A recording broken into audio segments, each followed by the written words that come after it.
Olá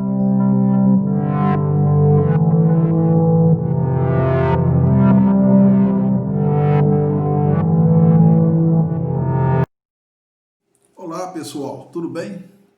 Muito obrigado por mais uma vez estar no canal. Vocês ouviram, né, essas notícias?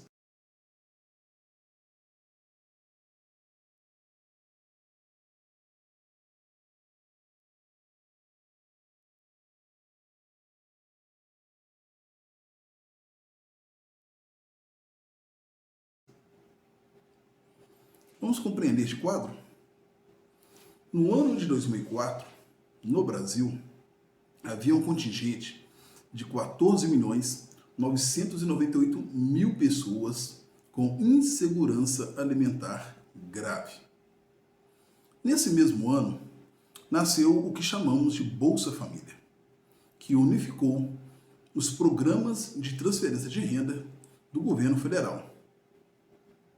Já em 2009, 5 anos após ter sido implantado o Bolsa Família e atendendo um contingente maior, um número maior de pessoas, o número de pessoas com insegurança alimentar, né, que nós estamos falando de segurança alimentar, recuou.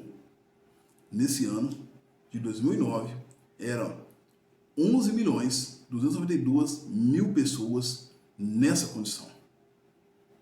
Já no ano de 2013, havia 7.225.000 pessoas nessa condição de insegurança alimentar. Esses dados mostram como o Bolsa Família se tornou algo extremamente necessário para milhões de pessoas, ou milhões, né, de famílias no Brasil, ainda que algumas pessoas sejam contra. Porém, assim não porém no Brasil, em 2018, com o recuo do programa, ou com o recuo dos investimentos, né, no programa Bolsa Família, o número de pessoas com insegurança alimentar sobe de 7.225.000 para 10.284.000 pessoas. Assim, é um aumento significativo no número de pessoas que estão na segurança alimentar, ou que estavam naquela época, já que hoje, né, estamos em 2020. Aqui há de analisar dois conceitos, nós temos que deixar claros alguns conceitos. Primeiro, o que é insegurança alimentar? O que é que nós estamos chamando de insegurança alimentar? O que é a imprensa, quando você ouve na imprensa ou assiste no jornal, né, é insegurança alimentar.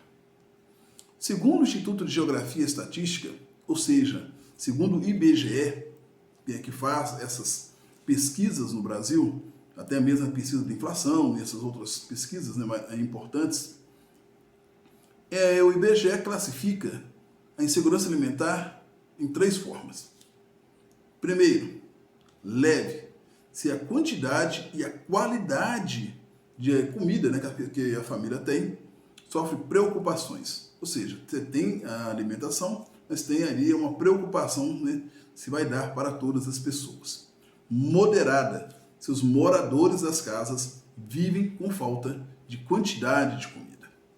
Tem alimentação, mas essa alimentação, quer dizer, talvez não dê para todos, mas estão ali, eles têm acesso à alimentação.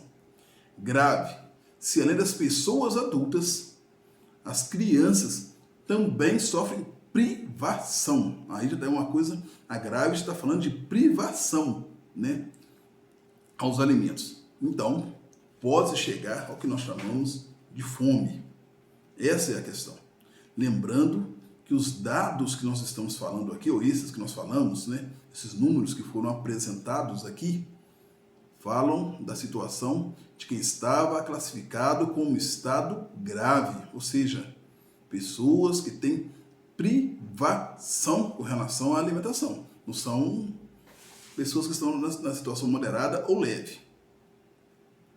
Desde 2010, a Lei Orgânica, né, de Segurança Alimentar e Nutricional obriga o governo federal a fornecer dados sobre a segurança alimentar dos brasileiros, como também a instituir políticas públicas que possam atender aqueles que se encontram na situação de insegurança alimentar, seja ela moderada, grave ou leve, certo?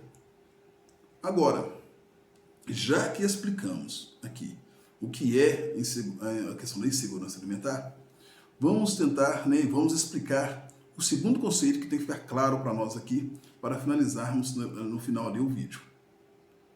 O segundo conceito que tem que deixar claro e bem esclarecido é o que é a política de transferência. No Brasil, as políticas públicas de transferência, ou a primeira política pública de transferência, foi criada em 1930, com a transição do país, do modelo econômico que havia naquela época, que era agrícola, para o modelo econômico que estava passando naquele momento para industrial. Foi criado o sistema de Seguridade Social naquela época. Esse sistema de Seguridade Social, ele foi cópia do estado de providência dos países desenvolvidos, principalmente aqueles países desenvolvidos europeus, e procurava atender as populações de baixa renda do país. Bom, essa foi a primeira política pública feita no Brasil, em 1930. Assim, já lá para a década de 40, começaram a surgir institutos de aposentadoria e também começou a se consolidar a CLT, são as leis trabalhistas que nós temos, e que, infelizmente, houve reformas dentro dessas leis trabalhistas, de Temer para cá. Depois da Constituição de 1988, houve vários outros programas, também considerados de transferência de renda. Mesmo porque a chamada, hoje nem sei se é mais, mas a chamada Constituição Cidadã, ela incentiva a fazer programas de transferência de renda. Bom, agora que nós já falamos as duas, que já explicamos as duas situações, os dois conceitos, o que tem a ver o desemprego com tudo isso? Essa questão do desemprego mostra que no Brasil o modelo desejado pelo atual governo de Estado mínimo é incompatível, ou seja, ele não dá certo com a realidade social da maioria da população. Nesse país, ou seja, no Brasil, sim, querendo ou não, os programas de distribuição do governo atendem uma população economicamente dependente desses programas. Portanto, há de se fazer, na realidade, investimentos nesses programas e não diminuí-los, como pensa Paulo Guedes. Quer dizer, há necessidade de incluir mais pessoas dentro dos programas de distribuição de renda. Agora, com o desemprego aumentando, um programa de renda, por exemplo, chamado seguro-desemprego, torna-se extremamente necessário um maior investimento nele, para atender justamente, neste momento, aqueles que estão ficando desempregados. Mas, novamente, eu digo aqui, infelizmente, Paulo Guedes não pensa dessa forma. A visão de Paulo Guedes, ela produz, infelizmente, o que nós chamamos de concentração de renda. Paulo Guedes pensa em congelar salário mínimo, por exemplo, para poder tentar fazer outro tipo de programa de transferência de renda. Tirar, como se diz, de um santo para passar para outro. A concentração de renda nesse país, então, tende, e está em crescimento, junto, infelizmente, com o número de pessoas que passam fome. Você acha isso tudo também? Você consegue perceber isso? Deixe o seu comentário, dê seu like, coloque assuntos para serem comentados novamente também no canal. E nos siga lá também no Instagram, Yorutan Alves Oficial. Até mais.